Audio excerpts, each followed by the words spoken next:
Thomas, please come up and tell us about why premium video is the killer inventory in digital AV. Thank you, Thomas. Thanks, Tom. So, I have a hard job now. This is the third time I get to present to this fabulous audience. And for the first time, I feel I've got to be pretty serious about the topic that's ahead of us. In the past, I sat here and I made up fictitious characters, impersonating real-life personas. I can't see anybody but Jeff Fields. If you're in the room, you recognize yourself. I've also been accused of using this platform to get a job at Facebook. And that, Jakob, if you're here, thank you for that. But in the grand scheme of things, I think focusing on this small details has made me kind of miss the bigger picture. And the bigger picture is that 2017 has been a very challenging year for everyone. And it's been a challenging year for everybody in video, not just TV, not just online video, not just digital platform. And it's been a difficult year because of perception. And what's led to this perception is, and I won't, I promise myself not to use any of the words that other people have used before, but it's been a tough year because, TV in general has been under attack by companies who prone closed ecosystem, otherwise known as walled gardens, and who use metrics that they're the only ones using, nobody can understand, and they're hard to even relate to.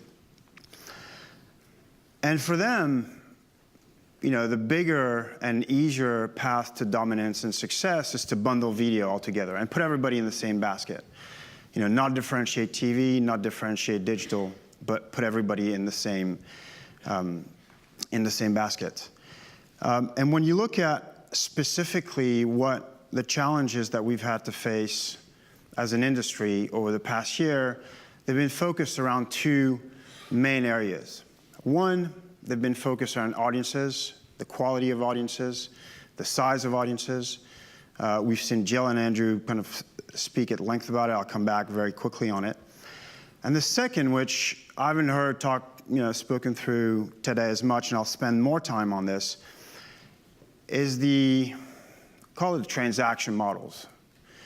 And the transaction model has been under attack specifically because it facilitates, again, those companies that have access to the end-to-end spectrum, from technology to media and their own ecosystem. I won't go into, I won't publicize them. I won't give them any more credit. But just for those who are unclear as to who they are, you can Google it. So the first thing that I want to touch upon is the headlines. Andrew did a much better job than I did at kind of creating the timeline over the years, and those are passing very rapidly in front of you. But they'll tell you that the transaction model, and specifically around programmatic, has been under attack this year and has been criticized. And yes, it's true. A number of publishers and a number of companies have taken a very risky road. And they've flirted with the danger zone. But not everything is bad. You can't throw the baby with the bathwater at this stage. And I want to focus on what is good and efficient still in programmatic. The first thing is programmatic is automation. It's not automatic. And this is a very important distinction because it's still about a direct relationship between buyers and sellers. It's about creating those controls. It's about invitation.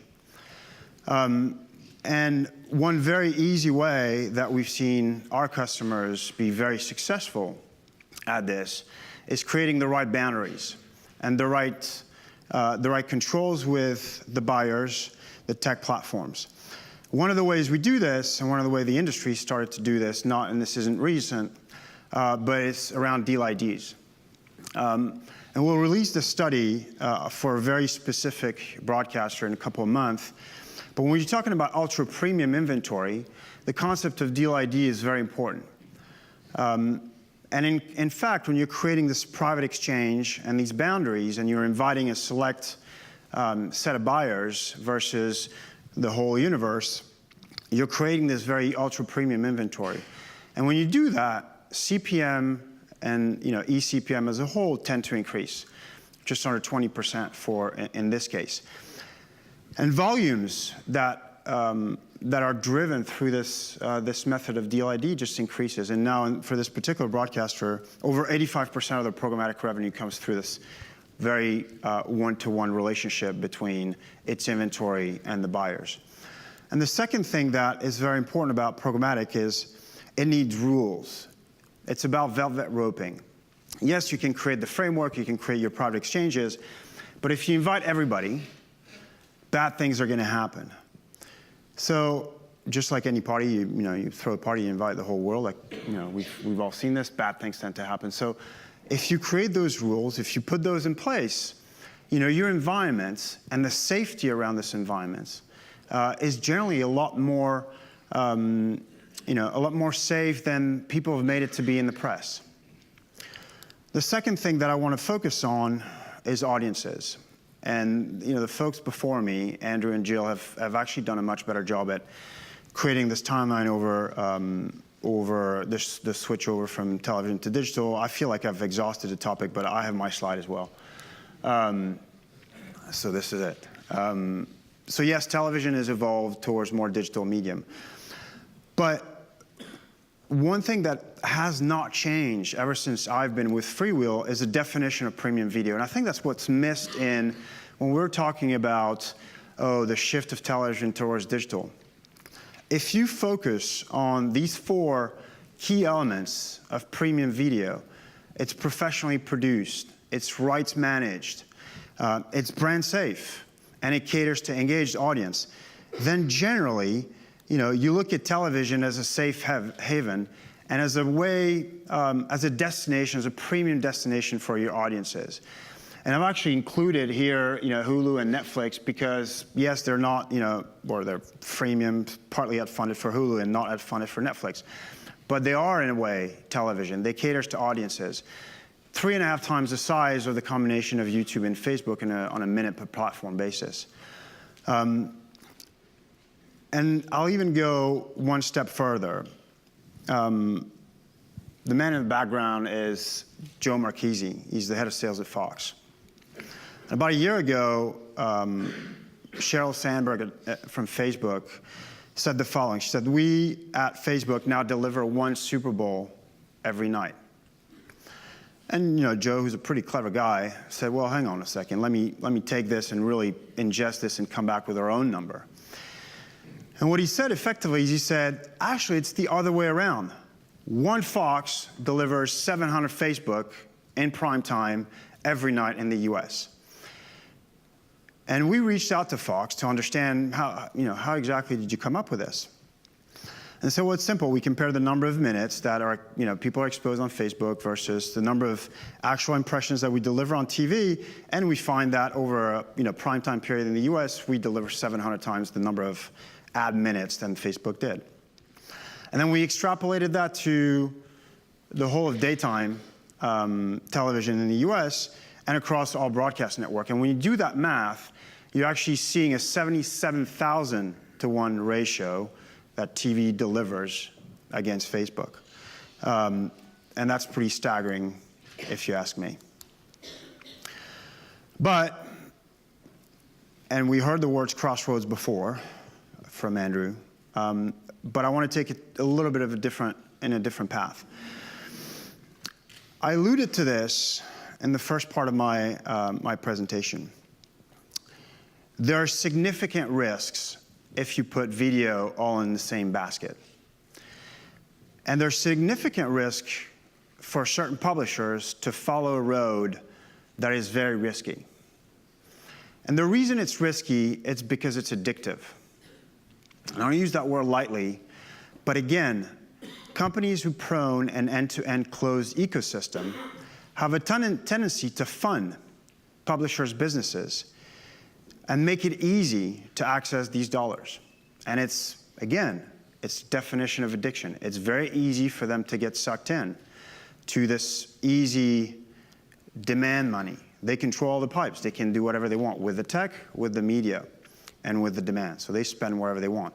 But before they realize it, they become the product. They become part of those platforms. They no longer have an independent platform of their own because they're so dependent, because they're so addicted, and they're taking these short-term routes towards this very short-term vision.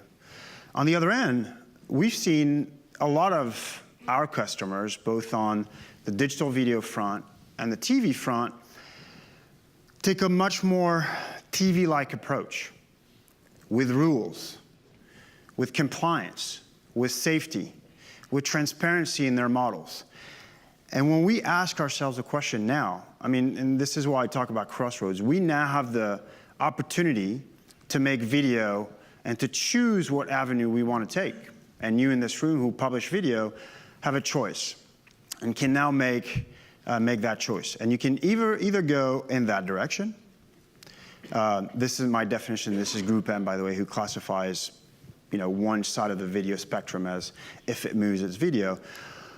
Or you could call yourself premium, and that encompasses digital and TV. I don't make any difference between the two. Programmatic first, direct sold first. As long as you're video first, to me, you're in the same boat. And you're either on one end of the spectrum or the next. And when I look at what 18 can become for TV and all the good that it can bring, I look at it from two angles. And there's a number of examples that have already started to emerge, which are very good. The first one is TV needs to align with itself. TV needs to build an ecosystem. And that goes along two directions. One, locally, in every given market, to build scale and to build the defense mechanism, you need to align. You need to align around the ecosystem. Broadcasters need to align with operators. Broadcasters need to align among themselves on issues such as measurement, but also inventory alignment. We've seen this in the UK, Virgin and Sky aligning around AdSmart, but we're also seeing it on a pan-European level. Channel 4, TF1, Mediaset, and ProSieben created European broadcast rate change. RTL has something very similar with Connect and across all of its subsidiaries. But in order to build a scalable, brand-safe environment, alignment around a TV ecosystem and TV companies is paramount. But that's only half of the problem. The other half is you have to embrace digital. And for TV, it's quite new and it's unnatural. But if you're going to be successful in video, you have to evolve not only towards a more digital trading environment, but you also have to evolve toward what's good about digital video in particular. And it's ability to target, its ability to bring scale to your inventory. And yes, it's not going to be the same exact environment on a set-top box VOD and on a digital platform in-app traffic. But when you combine the two, it's a very powerful proposition for agencies and advertisers. One that caters to the future, in our mind, of TV, and one that becomes the new TV ecosystem when you combine both. Safe, secure, at scale. The second point, and I just realized that this said pre-mum.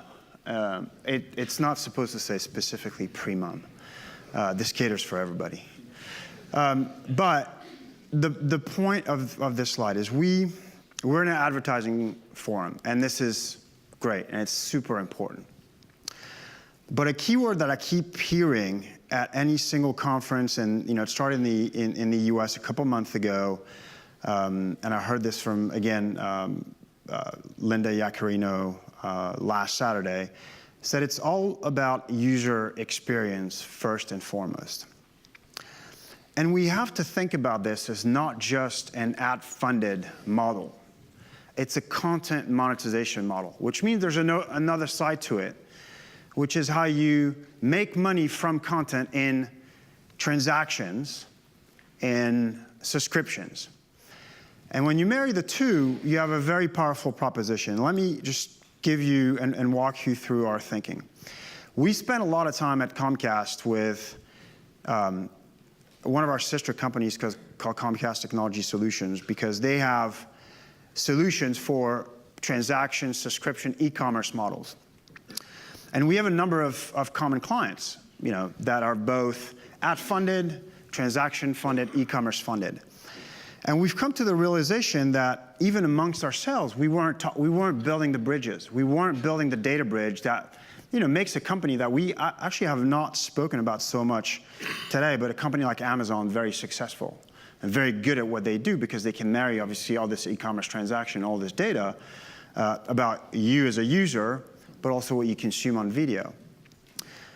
And we said, look, we have the same components. Why don't we actually try to use this data to make better decision, create a holistic yield, not just related to my ad forecast, but really looking at it from a content monetization forecast, so that when we're funneling all this data through the platform, whether it's your ad, effectively your yield data from your advertising platform, but also your yield data from your content platform, you can start to look at customer journeys, consumer journeys through your entire day, through your entire funnel, and think about these models holistically.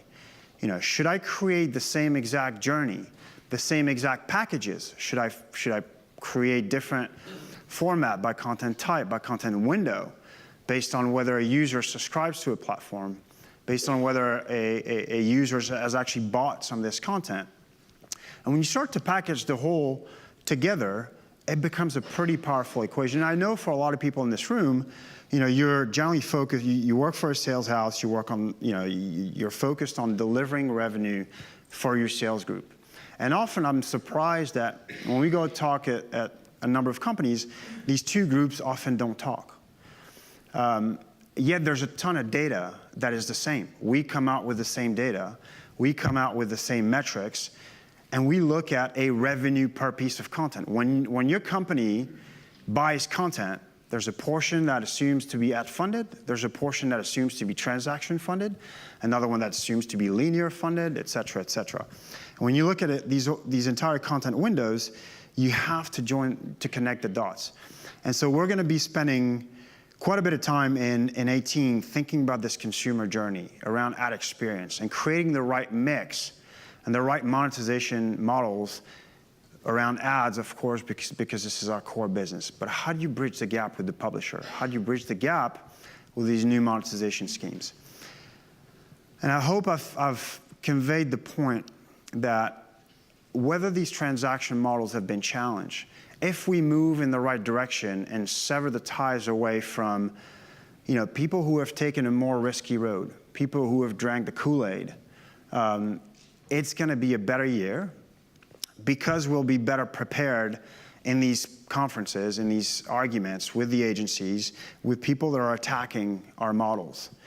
And again, better content monetization mix at scale and a safe environment are what I feel going to be the key drivers of 2018 growth. Thank you very much.